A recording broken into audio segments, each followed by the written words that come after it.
Take it, Carol.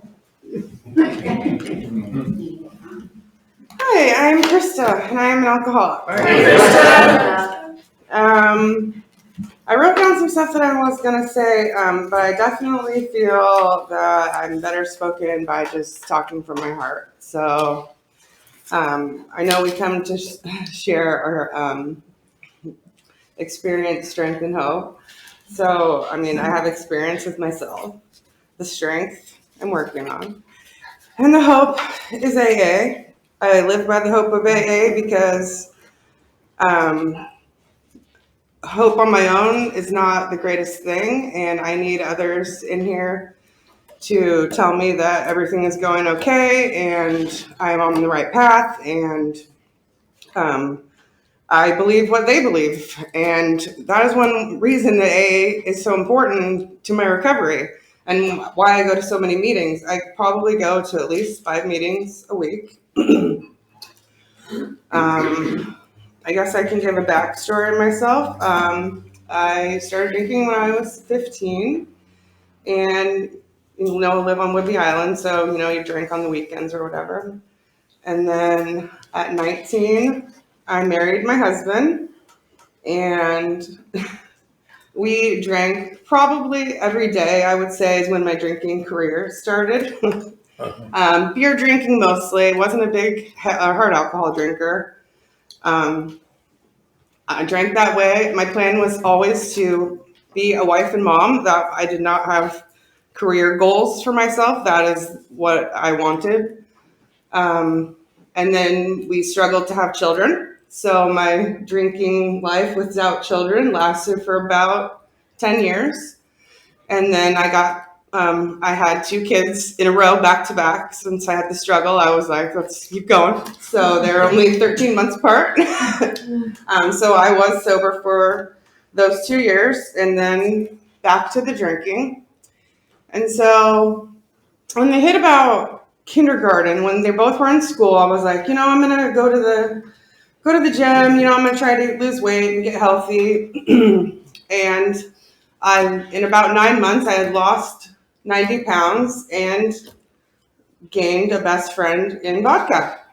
And I would drink. I started because I had given up beer. Beer was too high in calories. And I started with the vodka and seltzer water. And then going to the gym and trying to watch what I eat makes you so hungry. So I would start drinking vodka and water earlier and earlier and earlier until I drank vodka for breakfast, and then had to drink vodka for breakfast. And that probably lasted me about 2.5 years, I would say. It was one of the worst times in my life.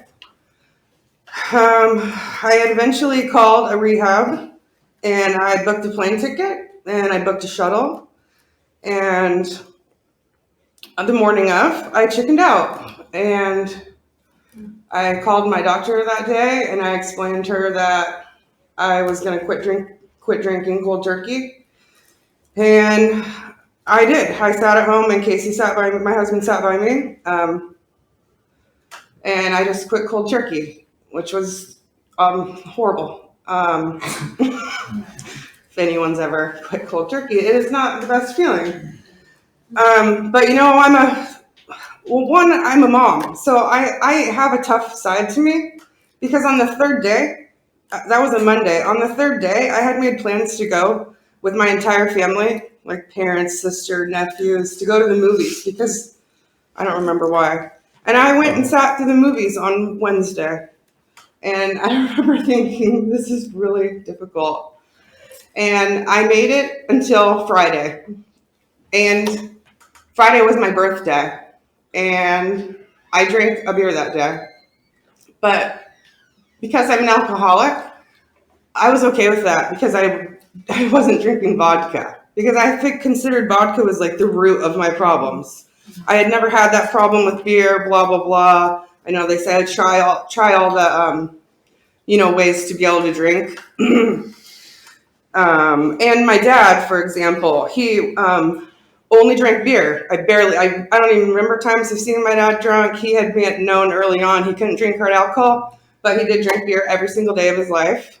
and he managed to make it. So I mean, that's kind of like, you learn what you see. So I did not touch.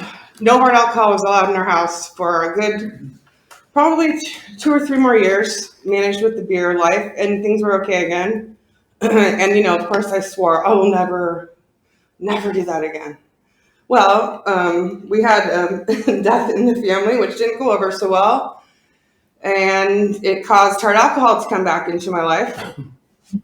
And it was okay at first, of course, and it slowly went downhill. Sorry, I'm getting nervous. It slowly went downhill, and about a year into that, after that, was when I met Carol at AA, because I'd never heard, I've heard of AA. I had never known anyone who's been to AA, so I didn't have any stories. I didn't know what anyone's experiences were with AA. All I knew was like from the movies, and that always seems so corny. So a friend had taken me to a meeting, and I managed to go every single day at noon, and I made it 37 days. My struggle is that my spouse didn't quit, and it was really hard. I like to akin the story as in, once you're an alcoholic, you can see the dramaticism of being an alcoholic. So my akin is, if you're a heroin addict, you're not going to be able to quit and live with someone who's doing heroin next to you. So I made it to 37 days, and then back to drinking beer or hard alcohol, because I was like, well, this sucks. Obviously, I'm not going to be able to fix this. So I went back to my drinking, and things just got worse and worse and worse. My spouse was not doing well, and he ended up going into a treatment center. And so here I am now on my third attempt to quit drinking, because I figure I cannot waste this opportunity if he's quitting to not quit myself. Like, there's that one moment of like, you have a decision to make. Here's a chance, and you need to try it. So he went to a treatment center, and I stayed home with my kids for a week and a half and drank and cried. And my kid finally had come into my room and was like, enough. So, woman the fuck up. And I stopped drinking the next day, because I was like, I'm being useless. But I'm also codependent. So as excited as I was for my husband to go into a rehab and think, okay, now I can see hope and possibilities or whatever, it was literally one of the worst times of my life. I was trying not to talk about my past too much, because I'm only 9 months sober, so my past is still too fresh in my mind to like want to rehash or whatever. So I had a really hard time when he was gone. And no offense to people who have been to treatment, but it's sort of like brainwashing in the part where you really need to focus on yourself, which I completely understand. But I'm in a marriage and a house, and I still feel that is important. And it was real hard for us to communicate after that. But as soon as he came home, the one thing we did do is go to AA. At the same time, while before this had happened, I had started the process of joining the wonderful business of the United States Postal Service, which takes 6 months to get vetted enough to be able to go there. And so my first months of sobriety were me sitting in a mail truck, crying, calling strangers, because I just can't make it through. And I'm like, I can't deliver these packages with crying. Here's your package. So I would call people I didn't know, because even though I live on an island, I did not know anyone in AA. I just didn't know anyone. It's not that small of an island. So I would just get up, go to work a few hours, cry, work a few more hours, come home, go to a meeting. And I did that every single day for about 3 months. After the 3 months, the job was too much. And everyone kept saying, it's not the job, it's because you're sober. Life's hard. Your emotions are hard. But I swear to God, when I left that job, I felt such a sense of relief. I was like, I love AA. It's the best thing that's ever happened to me. I'm so happy now. And I was like, so you guys were all wrong. It was the job. It was not. It was not the sobriety. Oh, and I had a huge change at that moment. When I got a sponsor right away. And everyone says get a sponsor right away. I definitely did that. I have an amazing sponsor who is tough but patient. She tells me what I need to know, and what I need to do. She met with me in the beginning as much as I could. Now we meet every single Tuesday morning at 7 a.m. I did not have any problem admitting that I was an alcoholic.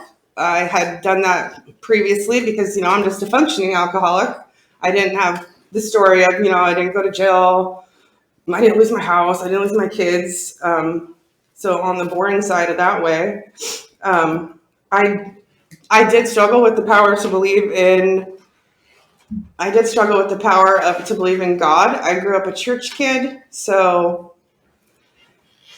church was not the best thought for me, but I sort of bypassed that as in the fact of she's like, do you believe you're the smartest person in the world? No. So obviously that answer to the question was answered. There is something better than I am. And that was okay. So by the time I hit the fourth step, because I was a hot mess, that once I went through the entire fourth step, we sat there and I did it all in 2 hours because at that point I still had my job. And it was the most relief I had felt in the longest time. I was really okay with knowing that everything was my fault because I was scared of everything. And because I definitely did the part where it's everyone else's fault, mostly my husband's, because, that's who else am I going to blame for my problems? So I always find it funny when people say, it took me forever or whatever. I'm like, oh man, you just don't know what you just missed out on. Such a freeing feeling. I had, admitted that to my sponsor.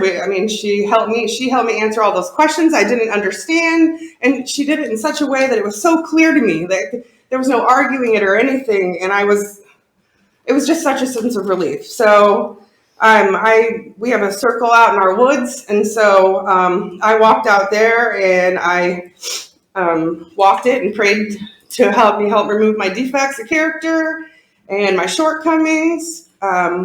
Did struggle with the amends portion. I had some people I didn't want to make amends to, as we all probably do. I still have a big one that I haven't done, and I'm just not ready to do that one yet, I guess.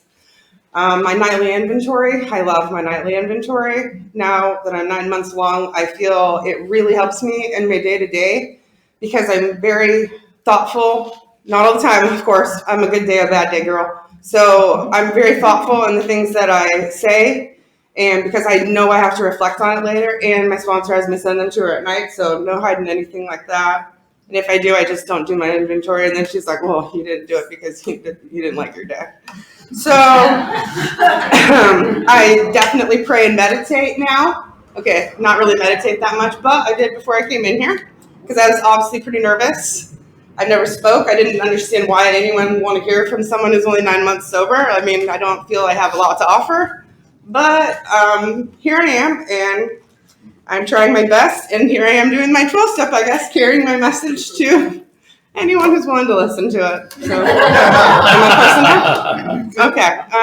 I think that I'm good. Thank you guys for listening to me.